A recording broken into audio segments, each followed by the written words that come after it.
The government should help those enterprises who are small and private and who have less of this capability of reallocation.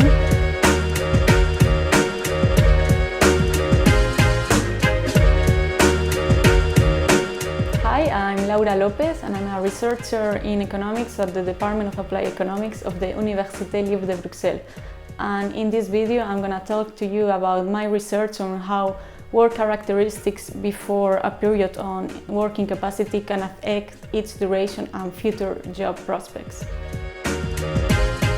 So in the last years we have seen this tendency where there was more and more people who went on sick leave. Like in Belgium in 2004 the rate of individuals who were on sick leave was of 5.5%, and in 2017 it was of 9.2%. And this study, it aimed at identifying which type of jobs are more at risk of a longer period of sick leave.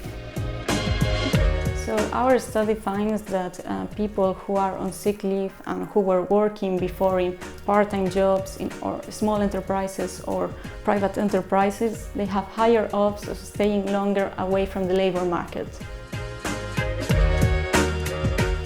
In addition, our findings also show that people who were previously working in the sectors of healthcare and education, they have a tendency to stay longer away from the labor market.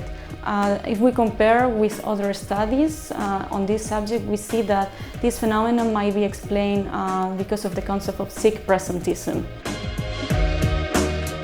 Sick presenteeism is when a person feels ill, but despite feeling ill, he still goes to work. And in the case of the sectors of healthcare and education, the fact that people go to work despite feeling ill might be related to the fact that they create this human relationship at work, and they feel like morally obliged to go to work, and also because it's more difficult to be a spare workload. So their absence at work might entail a bigger workload for other colleagues. Second section of our paper, we look also at work characteristics after a long period in working capacity, that's it's 2 quarters at least in the state of working capacity, and we actually see that people never reach back their levels of revenue, and that after 5 years of the onset of the incapacity, their volume of work is 30% less than before the sick leave. No, actually workers who were previously working part-time or who are considered as low-income employees, they recover better in terms of revenue and of volume of work.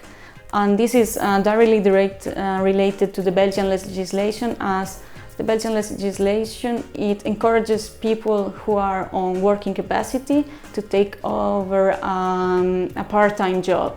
And actually you can still keep your allowances for working capacity while returning to employment. And actually people have a 10% more probability of leaving the state of working capacity via a part-time job rather than a full-time job. So these differences can also be explained due to the Belgian system, since people are entitled for a maximum quantity of allowances for working capacity. So those who are low income before their incapacity onset, they might not see such a difference on their salary, whereas people who were considered as high income, they can perceive a bigger fall in their income. So our study findings suggest that workers who are in enterprises who have more reallocation capabilities, they spend shorter periods of time on sick leave. So as for a policy recommendation, the government should help those enterprises who are small and private and who have less of this capability of reallocation. What we suggest is to create a network of small private enterprises who work in the same sector or in the same region, who could support each other when one of their workers has a special medical condition, so they can reallocate that person to another position in another enterprise.